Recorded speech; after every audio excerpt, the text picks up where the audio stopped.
All right.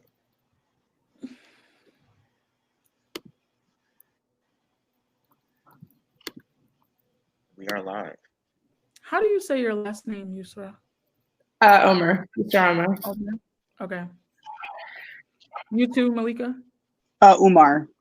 Umar. Okay. Mhm. I was reading, I was like, I don't know. I don't know. Lie. Let me make sure. You have my first name that people don't get, so you're all good on mine. Thank you. You know, 24 years in the limit game. You know how it goes. Only a little bit. Yeah, but all right, I think we are live.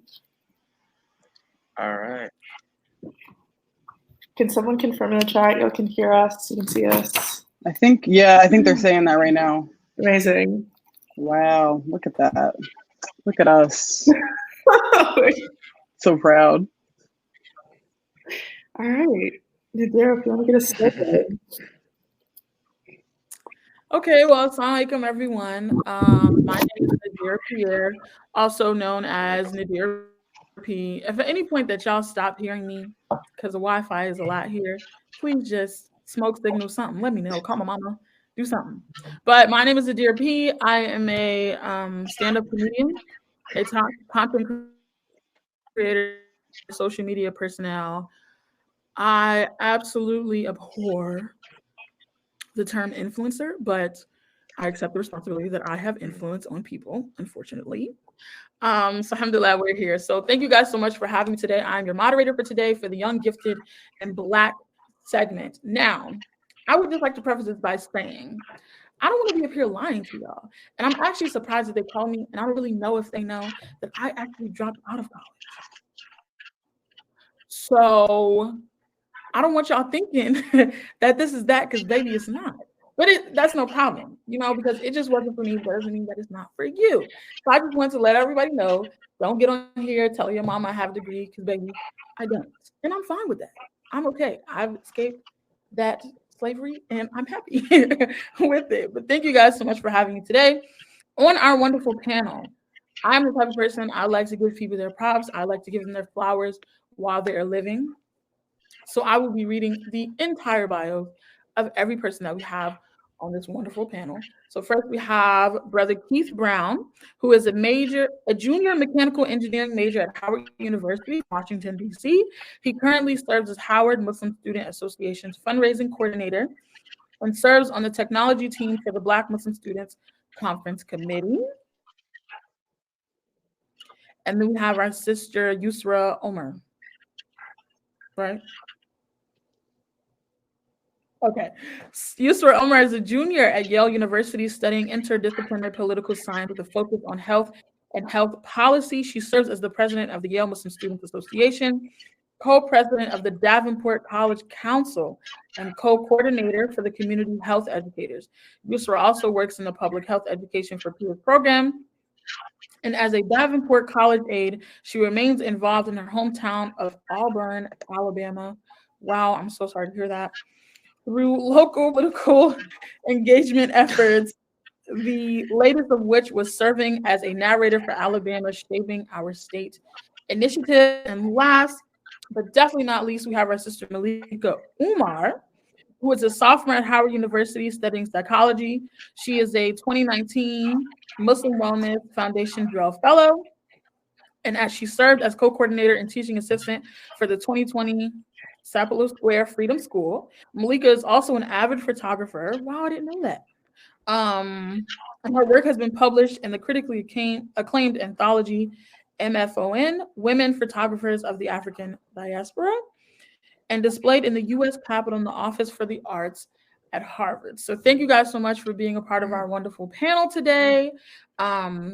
And for even gracing us with your presence. We know that everybody is in the middle of going to school in the midst of a quarantine, in the midst of a lockdown. So even just sharing your time and sharing yourself with us in the middle of all this, we really appreciate it. So we're just going to jump right in because, Black people, we're already late.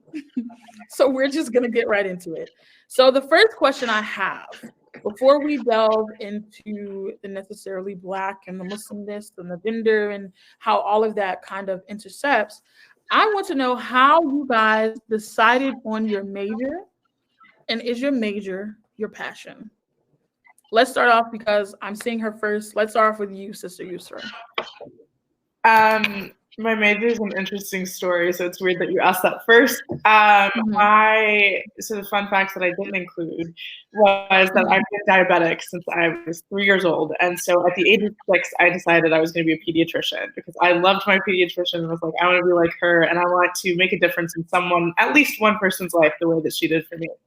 And so I was like, I'm going to med school, I'm coming into college, I'm going to be a biology major. And my dad looked at me and he was like, listen, if you decide med school is not for you, you're going to either be doing research or you're going to be a professor. And I think you would hate both of those things. And I was like, fair, you're right. Like, what are your options? Look at other things that you'd be interested in. And apparently I talk a lot and I'm involved in a lot of things. So my dad was like, leadership is your passion. Go into business and administration. And I said no. And so I was like, I am very involved in politics, just considering my family's from Sudan, and that has been something that's been super involved in our lives for a long time. So I was like, all right, I'm going to be a global affairs major, which, if you remember, that is not my major right now. And because application-based major, and I got rejected. And so as much as people see the success stories and everything that goes behind it, I was rejected from that program and the global health program at our university as well, which was not a major, but just a subset. I was just like, you know what? I hated econ anyway, so maybe this isn't it. And so then I tried to find ways to combine my passion for medicine and the whole realm of politics as well. And so then I found interdisciplinary political science with a focus on health and health policy, which I objectively like more than being a global affairs major because they don't make me take econ classes anymore. But it also means that I'm in a lot of public health classes, which are super topical right now. And everyone's like, you're taking this class because of the pandemic. And I'm like, no, I'm taking this class because this girl just said she wanted to be a doctor. And so that was how I fell upon my major, the long story of that. Okay. And I'm guessing from what you told us that this is your passion. I think so. I could be wrong, and maybe my dad was right all along that I should not be a doctor, and I'm going to completely shift gears. But for now, I'm excited about it. I love my poli-sci classes. I've taken pre-med classes too, and I hate them. So maybe he was right. But for now, I like where I am. For now, your heart is set. We love to hear it. Let's hear from you, Brother Keith. How did you choose your major, and is your major your passion? First of all, I just wanted to say Assalamu alaikum to everybody. I'm blessed to even share a panel with all of these wonderful ladies. So I'm really, I'm excited to, talk in this panel and, blessed to even be here. But so my major is actually mechanical engineering. And, since I was a kid, I was always a hands-on type of person. I used to take stuff apart. I was, make my mom real angry. I'd take apart the TV and try to put it back together and things like that. I always had, this fascination with like the inner workings of things. How did things work? I was such a curious kid. And even I remember my first architecture class that my mom put me in. It was for like middle school architecture, but I was like 9 years old. Like she lied on the little slip thing and got me in. And so first I thought I wanted to be an architect, and then I got into robotics when I was in middle school. I did robotics teams and clubs and things like that, and I was in love with robotics. And then I got to high school, and then I wasn't, then I was looking to do computer aided design and coding and things like that. And so once I was getting into college, mechanical engineering is a pretty broad discipline. In engineering, you're not really limited to a lot. It just has to do with machining, things that, that use machining, things like that. So, I was like, I was actually going to a technological university, Lawrence Technological University in Southfield, Michigan. And that was one of the majors that they were very, very known for, and they had 100% job placement rate and things like that. So I was like, it makes sense, right? It makes sense. But as I was going through college, I was like, I don't know if this is really for me. Like, Yeah. I don't know if this is something I can see myself doing. Really, I wanted to impact. Like I knew it was gonna, make sure that I could have a good job and things like that. But how many people would I be able to, touch with being a mechanical engineer at like GM or something? You know what I mean? So actually, last year, I was looking for different jobs and things like that, and co-ops and internships, and I actually ended up at State Farm, financial services, insurance, something I never even thought about doing. But in my interview, and this was a younger Black lady that was interviewing me. She was a newer agent, and she just kept it real with me. She pretty much saw me as like a nephew or something, and she was just like, Right. I'm tired of seeing GoFundMe's when someone passes, or I've dealt with things and they haven't had everything in order, and it's even our community. So I was like, you know what? You're right. I have no idea about anything within life insurance or any of that. You know what I mean? And I don't know if my family does. I don't know if the people around me even are thinking about stuff like that. So I was like, Right. this is it. This is something that I can actually impact people with. And I've always been good with numbers. This is, easier math. I was like, my skill set will allow me to excel in this and actually be a great resource for other people. So that's what started to be my passion. And I've been starting my own insurance practice this year. It's been a little bumpy because of how the year has gone, but Yeah. nonetheless, Allah has blessed me to be in that position myself. So I'd say that that's actually my passion. And that's what I can see myself doing for a long time. Wow. That's very interesting how like Allah just sort of like aligns things to the point where you're like, how did I even end up here? Because, honey, when I was in college, I just knew. Yes. I knew. I was like, what? I'm gonna finish. And Allah was like, no, you're not. So lastly, let's hear from you, Sister Malika. Wow. So I know that it says on my bio that I'm concentrating in psychology, but that's actually not the case. I am all over the place as of right now. I have a lot of different interests in a lot of different fields, and I'm not quite sure where to narrow them, what to narrow them into, or what box to put them into, I guess, if you want to use that terminology. So I actually came into college wanting to form my own special concentration that combined genetics, art, and psychology. And since then, my path has kind of gone a lot of different ways. Right now, I'm really interested in psychology. That is one thing, but I'm also interested in studying art. I'm also interested in maybe doing something with computer science. I'm really interested in history. So it's like I'm passionate about all of these things, and so I can't really say that there's one specific thing that I want to do. I know like going forward, I do want to help trailblaze for the people that are coming after me, for my people, for my Black people, for my Black Muslims. That's my goal. Now, how I get there, I'm not quite sure. Hopefully, all those different things that I just mentioned combined. But we'll see where my life takes me. I know Allah has a plan.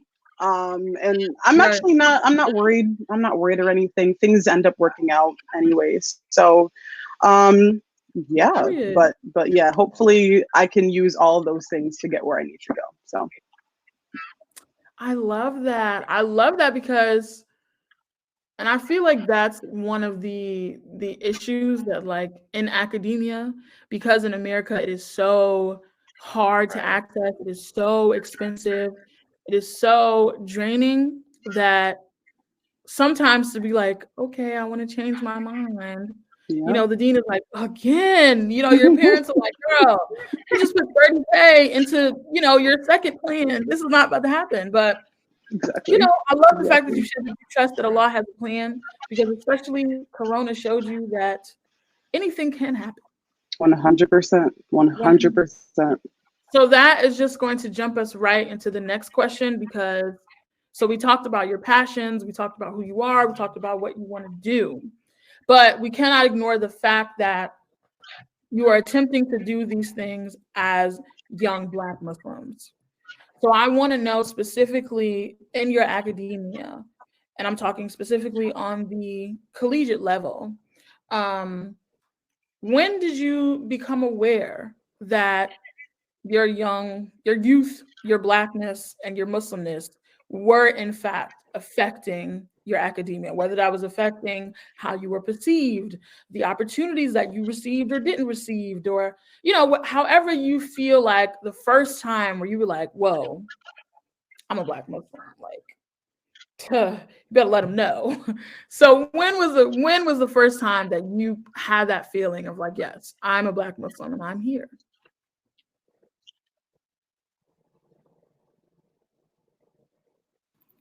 I can get started if we're throwing it that way. I'm just gonna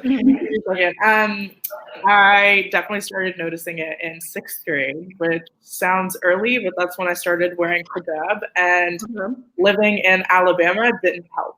And so we had multiple times where there would be students around me that their families would be like, oh, don't be friends with Yusra, like, she's different, or just saying it in a way that they thought my presence was threatening to their kids. And as 6th graders, nobody got it. They're just like, well, mom said, and kind of moved on. Like, as I started wearing hijab, like, I lost friends from elementary school just because it was not comfortable for them to be in those spaces as well. And being super red and being super much a place where, like, you don't see hijabis on the street very often, was alarming. And so whether it was seeing it with people in my community being like, oh, maybe don't be friends with her, and maybe not having this in a school space was one thing.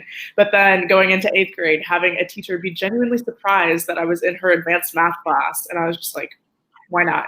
My parents are on my case all the time about my grades. So if I'm not in this class, I'm in trouble at home. So I'd rather be doing well at home and not so well with you in this space. And so it was definitely things that kept recurring. And it's not just because I grew up in Alabama. I know that's the experience for a lot of people. If you become a hijabi woman, like, you are the focal point of that classroom.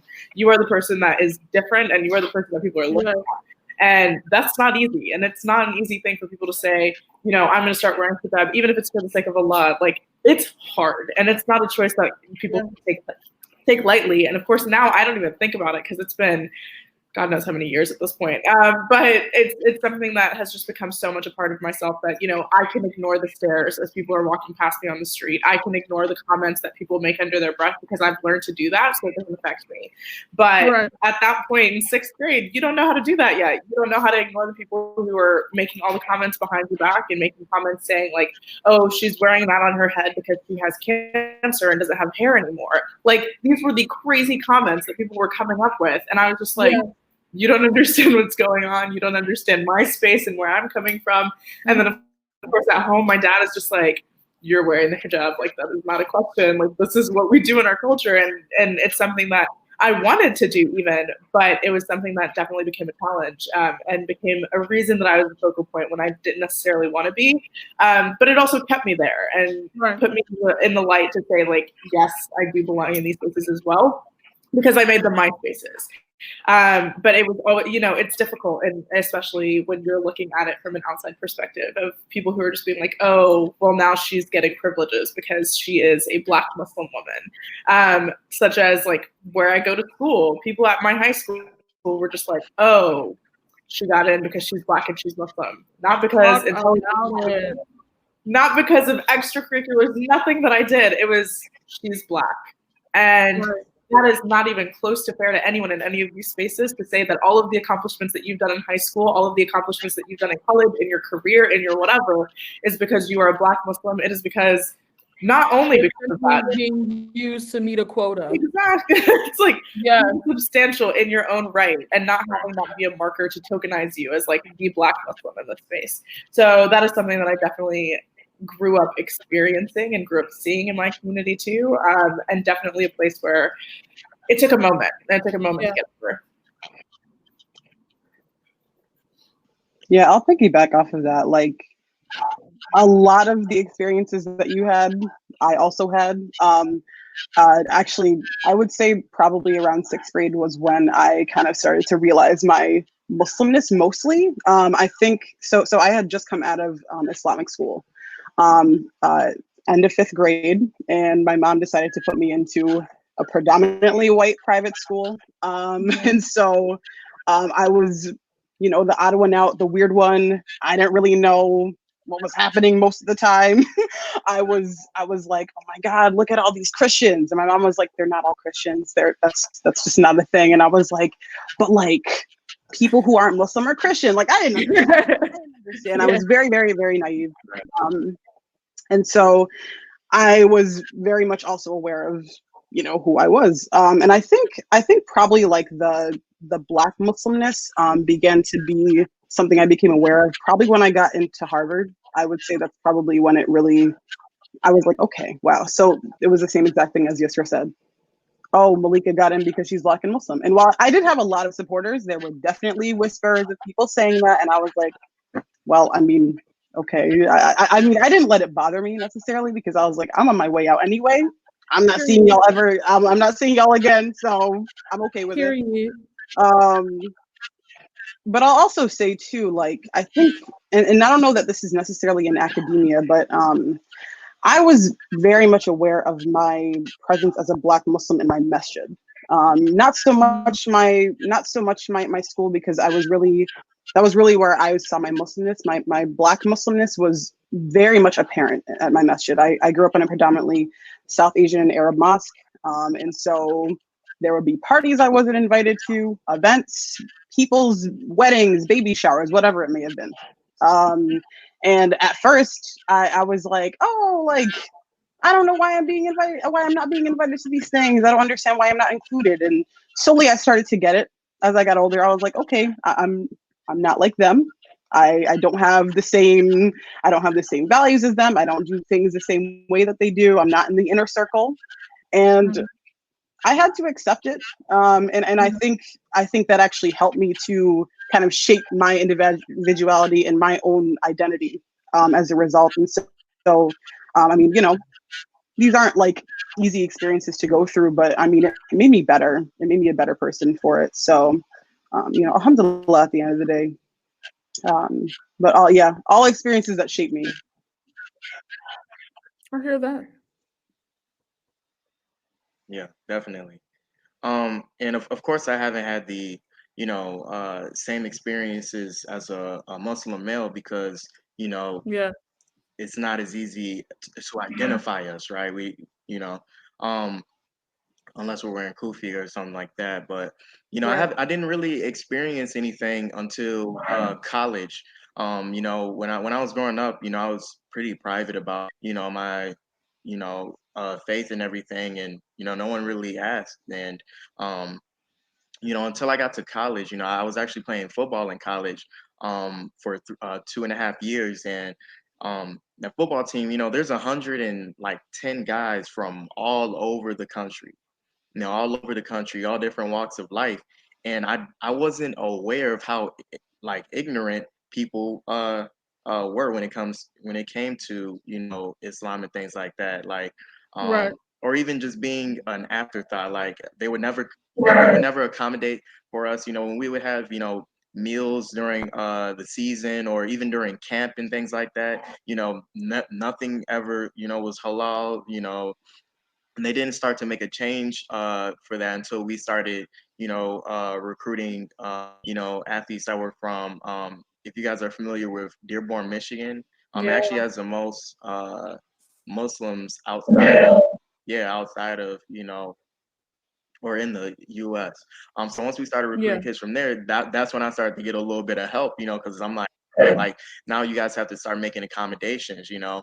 And when they started to, but you know, I just had to educate so many people on stuff because, you know, there were things they would say or things that they would do that they wouldn't realize were offensive, or you know, since, you know, if they just met me or something and they were around me and, you know, they would make like a Muslim joke, you know, like a terrorist joke or something like that.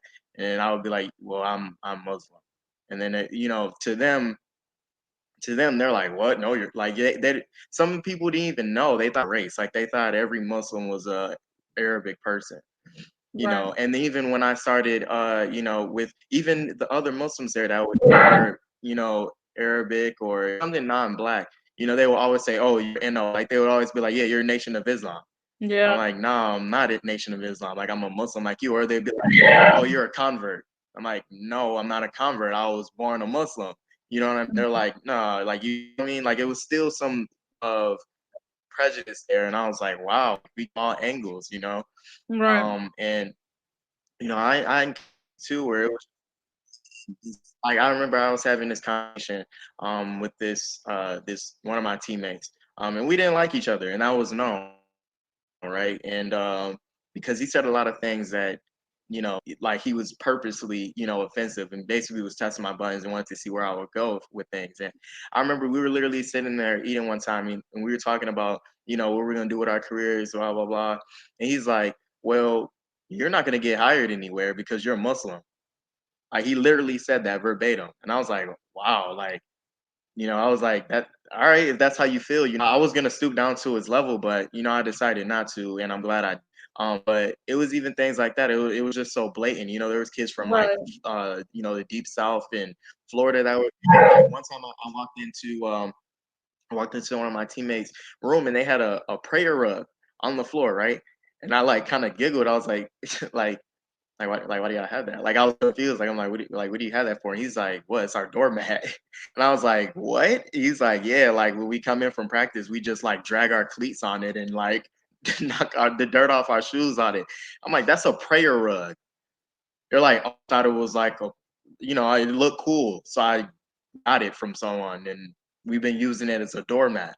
It's just things like that, like the level of ignorance, like, you know, like they literally were completely like blind to it. And you know, but you know, once I got to Howard, you know, it was a lot more Black Muslim students, and you know, it was you know, more of a family. So I definitely love that. It showed me both sides of it. That is just wow. Um, and just to like Yeah. sidebar, my father's family is not Muslim. Like, in my father's family, it's only me and him that are Muslim. So last year, my cousin has a dinner at her house, and Mhm. then when she's like putting stuff on her table, she brings out this like, you know, like the decorative things that we have that says Muhammad, and we know that it means like Muhammad Sallallahu Alaihi Wasallam. So she like brings it out and puts it on the table. So I'm like, mind you, she's not Muslim. Like, she doesn't even know who Muhammad is. So I'm like, I was like, where'd you get that? And she's like, oh, I saw it at the store and it was cute and it matches my living room, so I bought it. And I was like, do you Right. know what that means? And she was like, no. And I was like, oh, that's like our holy prophet. And she was like, that's something good, right? And I was like, yeah. She was like, okay, yeah, it's cute. And I was like, girl, I don't think that's how this works. But that's what that reminded me of. Because I'm like, and then it's like, dag, like, you've been around me all this time, like, you don't know nothing. But yes, thank you all so much for answering that question. So we all know, everyone on here is Black Muslim. We know how things go. We know how things can go left. But there are certain times where you're in certain situations where you are very happy to be a young Black Muslim, where you were like, as a young Black Muslim, I would never. That's nasty. That's disgusting. That's shameful. So, what is a time that you can think of where being a young Black Muslim actually aided you in your career? And it doesn't necessarily have to be a thing where they were like, oh my God, a young Black Muslim, give him $100,000. But a thing where, because of how we are culturally, because of how we have been molded spiritually, because of the connection that we have to community, there are just certain things, alhamdulillah, that we've been protected from, certain things that we've been steered towards, certain things that had just come about in our life. So I want to hear from you. What is the time that you feel that being a young Black Muslim aided you? ahead. So Well, for me, I can say, you can go ahead. It's okay. You can go ahead. okay. Mine was lagging a little bit, so I didn't even hear you start speaking. I'm sad. But what I was gonna say was, just my, my morals and the things that we, uphold and beliefs have kept me out of so much trouble. Yeah, when I got into college, I was 17 years old. Again, all of this freedom. I'm around 100 other guys on a football team. And you already know. I'm sure you can, think of some of the stuff that was going on, and there were so many different incidents that would happen. Like always, an occurrence happening, always someone getting in trouble, always something, coming up, and just my morals and my beliefs kept me away from all of that. Kept me away from all of that. Not only that, but it allowed me to create the right connections. My network is so strong because of our morals, and and that's something that we can connect on. And even being in for instance at Howard, you just praying praying alongside my brothers and sisters, and then you get up and you're talking with them after, and they might see you something, or they may be someone who's someone in a high position, and now that share that bond, they want to help you, like they want to see you win.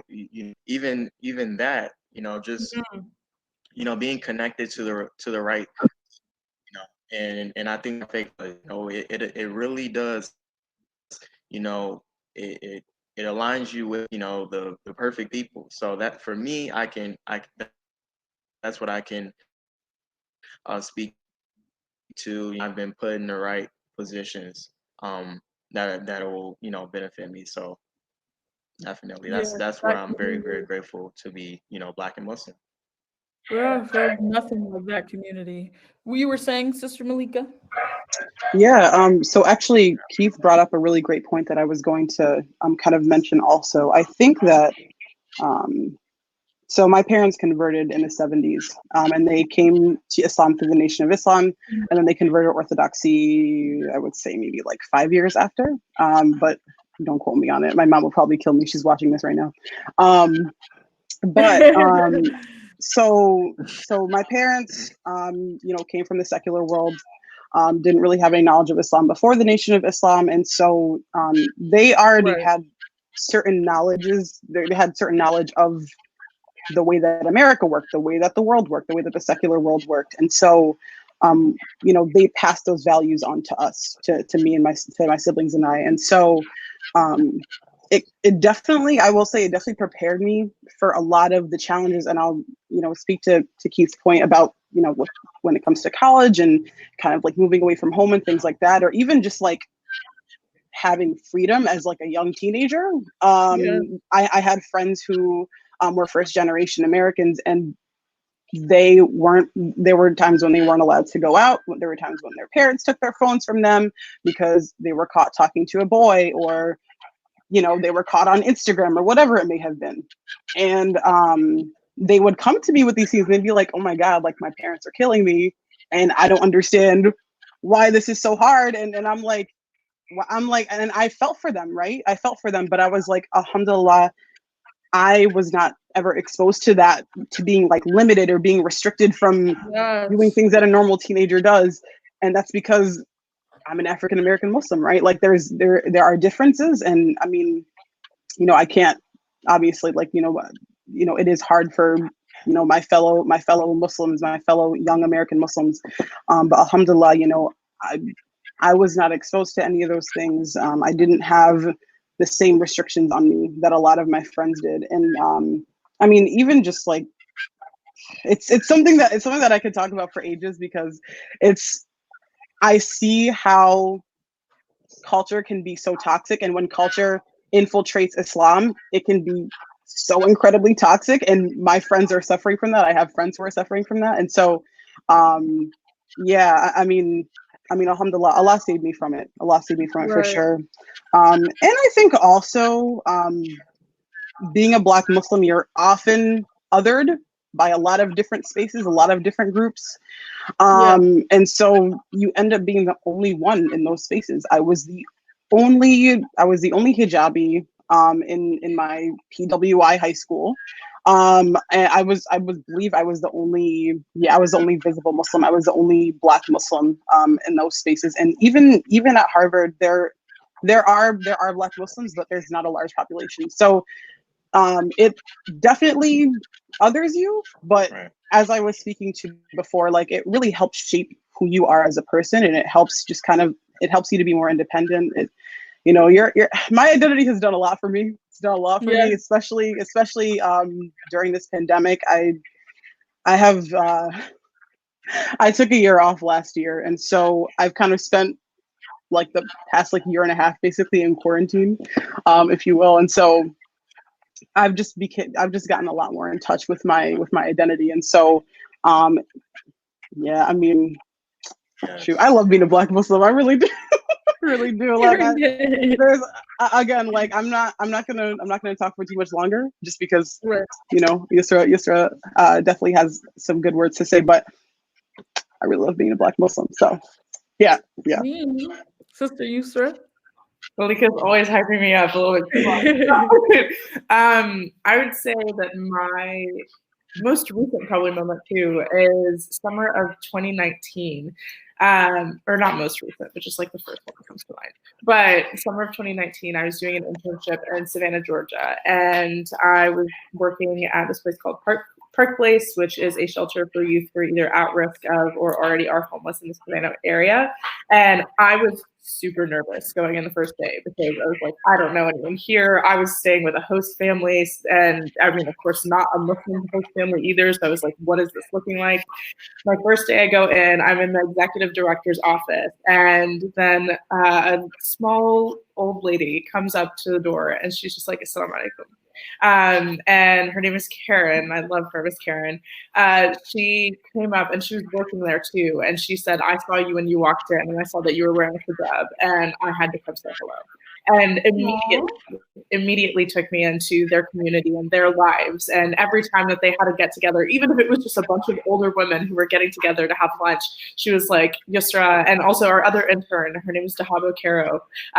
She was somehow also placed randomly at the same place I was, and was a hijabi Black Muslim woman as well. The two of us would always go to their events, and they would always make sure that we were included, and making sure that like they were taking pictures of us whenever we were there. Like my Facebook profile picture was taken by one of those women for I just recently changed it. And so they were very much the mothers that I didn't have there, because my mom was at home taking care of her other 3 kids and didn't have the time to be with me in Savannah while I was doing an internship. And so I think the word that all of us keep coming back to is community, and just the people that we're able to see and the people we're able to meet because we are Black Muslims, and the communities we're able to transcend into. As much as there are doors that are closed for us, there are other ones that are open that are not open for anyone else. And be able to just like message someone and be like, hey, can you come to this conference because you are a Black Muslim and I am a Black Muslim, and we recognize that there's power in that. That's something that I, have never been able to see in any of my other communities. And so it's something that I am very grateful for, and something that I'm really proud of.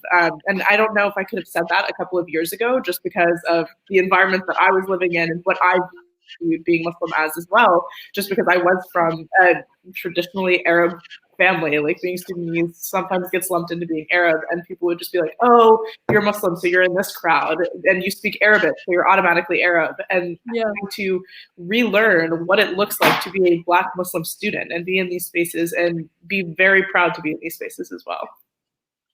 That is amazing. And yes, like going back into community for all of us, because I feel like across the African diaspora, that's what it's all about.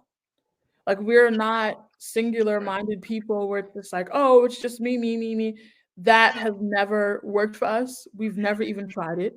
We're not interested because we already know what the deal is with our community. So I think it's safe to say that with everything that you guys have shared with that last question, that community, you could say, has been your main guiding light in navigating not only your life, but especially that very crucial time and that very crucial space in your academia. And we all know that, you know, as you are all are young, Black, and gifted, excuse me, that's only by the way of Allah.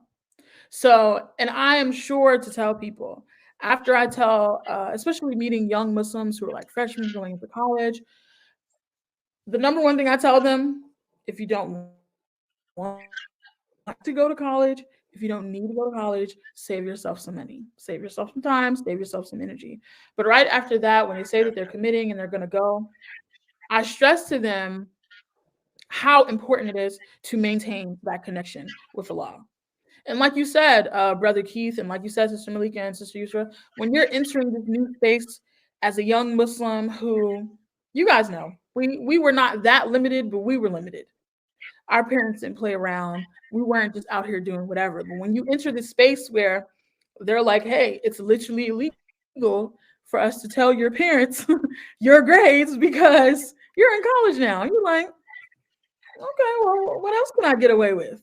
And I think in that space, it is extremely important to find ways to maintain that connection with Allah, not only for the sake of your sanity, but for the sake of growing and allowing your relationship with Allah to grow with you. So I would love to hear, thinking back to when you were a freshman in college, up until this point right now, I want to know explicitly what practices do you have? If anything that's too personal, don't feel the need to share, but something you don't mind sharing, what practices did you have that allowed you to maintain that connection with Allah? And practices that you can share with somebody that's listening that might also, you know, be struggling with that. So let's start with you, Sister Malika. Yeah, so yeah, I'll just kind of give like a backstory. So I was the first of my family to leave my hometown. So I live in Albany, New York. I was the first of my family to leave my hometown and go somewhere else for college. Or I think I have 10 siblings, so it's hard to keep track.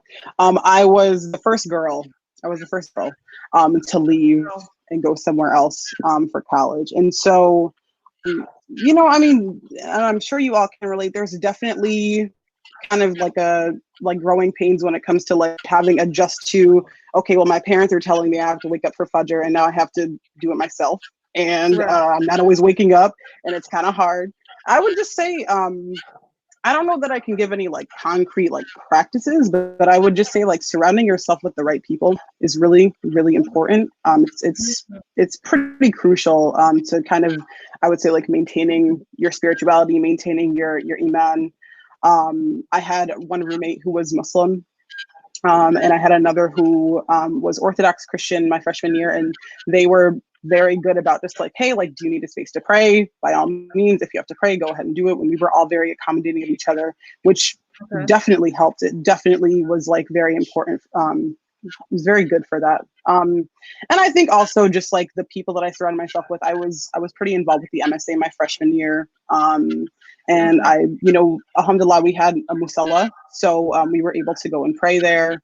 And there are a lot of like masjids in the Boston area, so you would go to the masjid from time to time. So, you know, I had a lot of access to, you know, different, I guess, like sources of Islam, if you want to say. We also have a chaplain.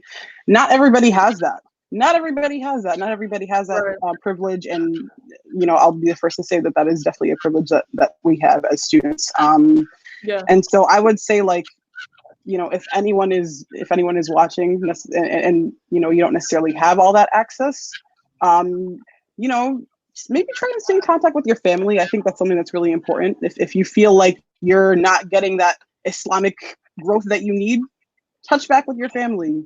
Hey, I really need somebody to help me wake up for prayer tomorrow. Can you guys call me? Can you guys, you know?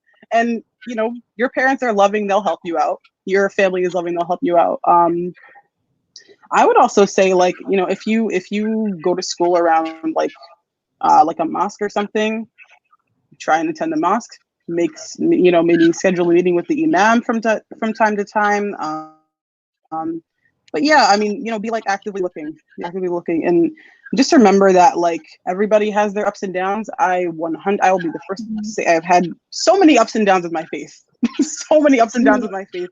Alhamdulillah, like, you know, I mean, I'm okay, but there have been times where I'm not okay, where I'm like, man, I'm really struggling right now with my faith and I don't know what's going on.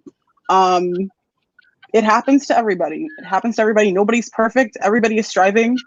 No one is the perfect Muslim, even if they may look that way, even if they're wearing a hijab or if they're wearing a kufi. Nobody's perfect. Nobody's perfect. So that is just one thing that I would love to say. I think it's really important, and I think I had perceptions of different people, and I was like, wow, they're the perfect Muslim. They're always, you know, going to Jama'ah. They're always doing all these things, and nobody's perfect. Nobody's perfect. So, yeah, that's my 2 cents, I would say. Okay, so what I got from that is definitely doing the work of forming community, of keeping good people around you, keeping good company.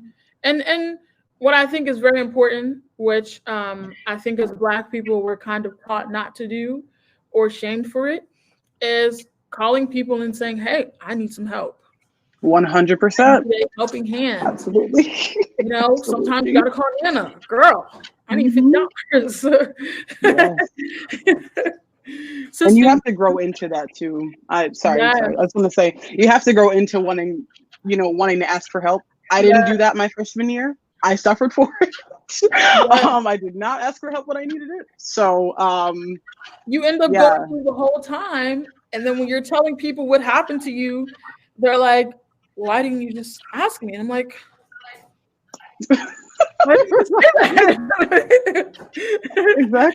Exactly. Sister Yusra. Yeah, my freshman year was probably nothing like where I am now. Considering like I'm very involved in RMSA at this point, and somehow they elected me president. I don't know how that happened, but somehow we're here.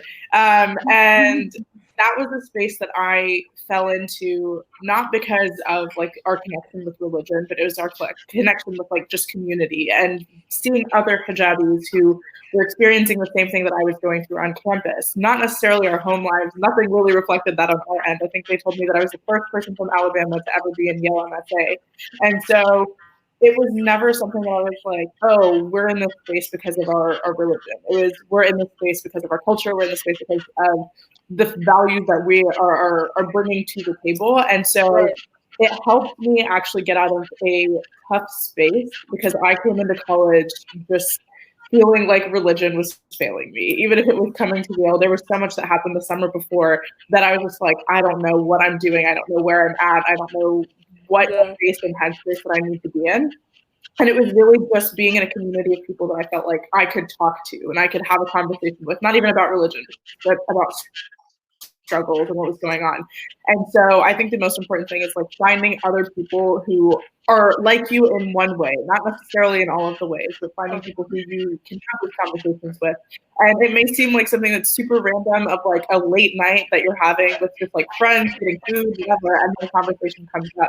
And the way to find those people, I would say, is being in spaces like this, being at a conference where you can message someone and just be like, hey, I'm struggling with something, or I really resonated with what you said earlier. Let's talk. Like, I think I always say, like, my door is open. I love getting messages from people and like, let's have a conversation, let's chat. Even if it seems like totally random and weird, but let this be the first time that you're doing something new, whether that is talking to somebody else or whether it's like the first time that you decide to go to Jama'ah on your campus or the first time that you decide to go to an event with your MSA or the first time that you decide to do something that you always see as like, this is the marker. Do that. Like, try and find those spaces and accomplish those things that you see in other people. And you don't have to be good at it the first time. You don't have to be perfect at anything. Just go. And that's probably the biggest push that you can have for yourself and for your own personal growth of just being there and being present. That's wonderful. Such great advice. Such great advice. Brother Keith?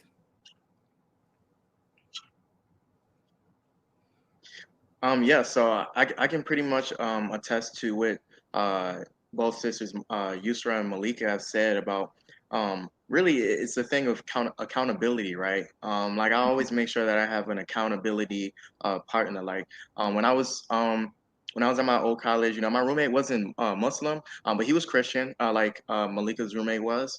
He was, he was very, very, accepting, and he wanted to, do his best.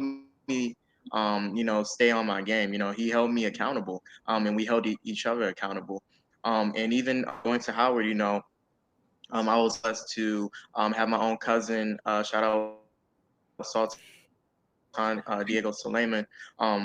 He was able to be my accountability partner and keep me on my dean and things like that. And even during this quarantine, Ramadan was very, very, very challenging. For me, I'll say it was very, very challenging for me. But I'm actually roommates with my older brother, so we kept each other accountable. During Ramadan, and saw that thing through. But so I think that's really what it is. Just having someone that can hold you accountable and that you, because then there's this this relationship of trust. And it's hard, it's easy to let yourself down and like, oh, I'm not gonna pray today, or you know what I mean, or I'll do this instead, or but it's hard to let someone else down, you know what I mean. So that's definitely something that I've found has helped me a lot, just having an accountability partner. That is genius. So building community, having an accountability partner, that's all good advice. So I'm not going to hold you guys too much longer. We have gotten through the good, the bad, the ugly. We've gotten through, how you guys got here, where you guys are trying to go, figuring out where you're trying to go. So just a couple more questions. Like I said, in that community, we're there to care for each other, to love each other. But best of all, especially as young Black Muslims, we need to be here to support each other. And I feel like we always talk about, oh, why didn't you ask me, or why didn't you let me know? But I also think it's very important that we reach out to each other just to make sure. Because like Malika said, sometimes that's a place that you have to grow to. And sometimes having that place where you grow to requires that you trust someone. So if you extend your helping hand, even if they send it back and say, I'm fine, they know that when it gets to a place where they're not fine, they can call you, they can contact you for conversation, for, whatever they may need. So again, thinking back from where you started up until now, this is a bit of a two-part question. Is there any resource that you can think of that would have been very helpful to your process? And also, where you are now, is there anything that the community can do to support you? So again, I'll ask just to make sure everybody heard me.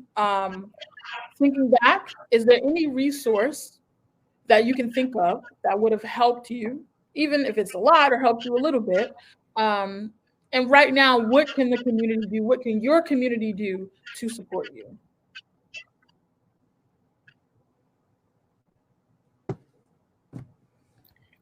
I would say we've talked a lot about community and spaces. So building that community and building those spaces, whether that is online, offline. Of course, with the pandemic, it's definitely online for now.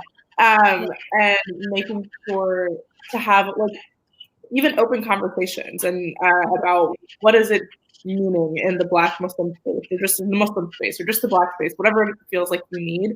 And in planning for this conference, I went to check-in called the Black Muslim Check-in that's run by, I think it's called Mom Network.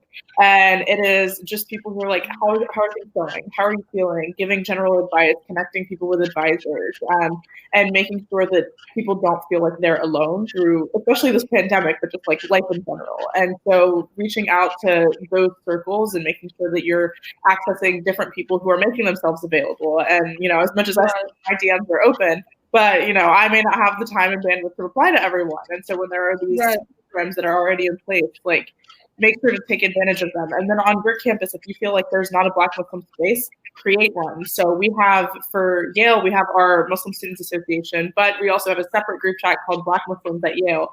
And that is just a space for us to like have conversations. Let's get meals. Let's have this an area where we can talk about things that we can't necessarily talk about with the other people who are involved in MFA as well. And that's okay. Like, it's okay to have separate spaces. They don't all have to be the same kumbaya space you want to be in. Make your own space if you need to, but definitely taking advantage of resources that are already there. Okay. Yeah, I definitely agree with that, Yusra. So I actually, and Nadir, I think you were also a Drell Fellow.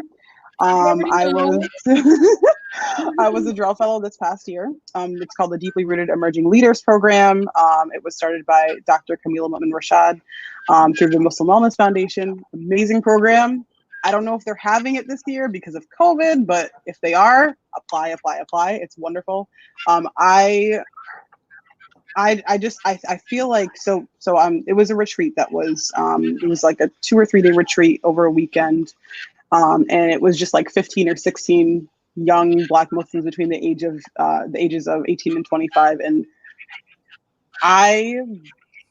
I think I was like I did a full 180. I did a full 180 after that weekend. Like, I had never been a part of a community that was, well, first of all, I'd never really been a part of a Black Muslim community because I grew up in the suburbs of upstate New York, where there's a bunch of white people and a bunch of Trump supporters. So I'd never been in a space that was predominantly Black and Muslim for like an extended period of time. And I mean, even though it was 3 days, we were constantly in contact with each other. There were workshops, there were all these different things happening that were, helping us to build community. And by the end of that retreat, I was like, oh my goodness, I have never been in this space where I feel so fully accepted. My being is so fully accepted, and people see me for who I am, and they see me, they hear me, like they know who I am, right? And I mean, it was a beautiful experience. I mean, it's unforgettable. And so I guess that's all to say. If let's say that there isn't really that much of a Black Muslim community on your campus, there are other spaces. There are other groups that you can join. There are other programs that you can attend. Like, we are out here. We are out here to support you. I mean, we still have a group chat going. We're from all around the country. So it's like, we don't all necessarily go to the same schools, but we still try to stay in contact with each other. So there are spaces that you can come to, exactly what Yusra is saying, spaces like this where you can just come and exist and coexist with other Black Muslims and just feel at home. It's a thing, and it's out here, and you just have to find it. So yeah, that's what I would say. Okay. Awesome.